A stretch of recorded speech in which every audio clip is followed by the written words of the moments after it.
Quick video, probably not. So, I work tonight, and I've got a little bit of leftover ice cream. It's the cheap stuff from the supermarket. It's not even called ice cream. It's called vanilla soft scoop. So therefore, it's certainly not ice cream. So it probably doesn't meet the standards of the amount of cream that you need to kind of put into it. Let's not look at the ingredients. It'll just be depressing. So there's a little bit left over, and then it was cherries, and these were the cherries that I made. These glass of cherries that I made, and I just kind of thought, can we take this little bit of cheap leftover ice cream, chop these cherries up and make like a cherry ripple ice cream, you know, so kind of like jazz it up, kind of thinking, what have we got around the house, can we do something else just a little bit with it, just make it a little bit more interesting. I mean, plain vanilla ice cream is fine. Well, it's not ice cream, but you know, it's all right. And in all honesty, I think it's quite nice actually. I think it's full of fat of some description, and it's sweet and it's creamy.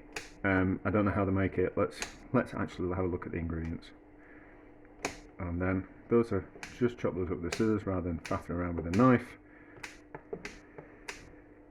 Let's have a look at the ingredients, and let's just be horrified about what's actually in it. So I need some glasses. So it's, oh God. Well, the first ingredient, can't read. I really do need glasses. Skimmed milk, glucose syrup, sugar, vegetable oil, coconut oil, lots of different types of oil, whey powder, powdered milk, dextrose, emulsifiers. Yeah, so it's just called, it can't call ice cream because there's no cream in it. So let's just, it's gone brown rather than they're a little bit caramelized with the, now it'll go a little bit more like a rum and raisin. They're definitely cherries because I made them myself. So let's just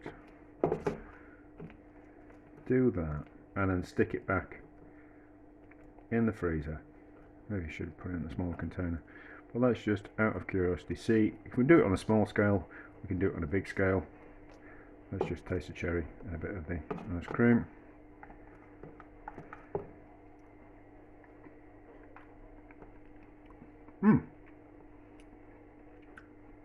Tastes like rum and raisin, or prune and armagnac.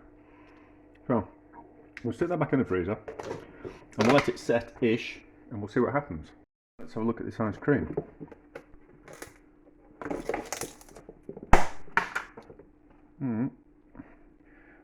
Probably do with just allowing it to soften slightly. But how does it taste? Has it improved?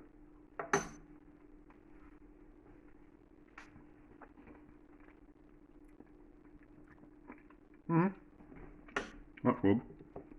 Right, that meat with my mouth full.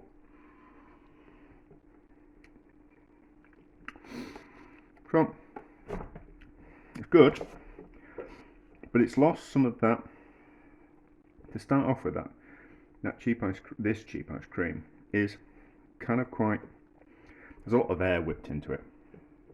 In all honesty, so that kind of, because it's got a lot of air in it, that changes its texture and its taste. But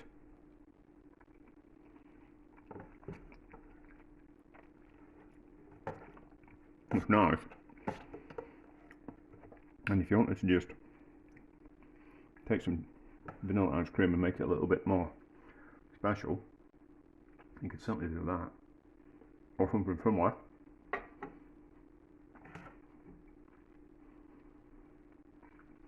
So I've just put more food in my mouth now, haven't I? It's nice, it works. And it goes to show that just because you're on a smaller budget doesn't mean you can't have nice things.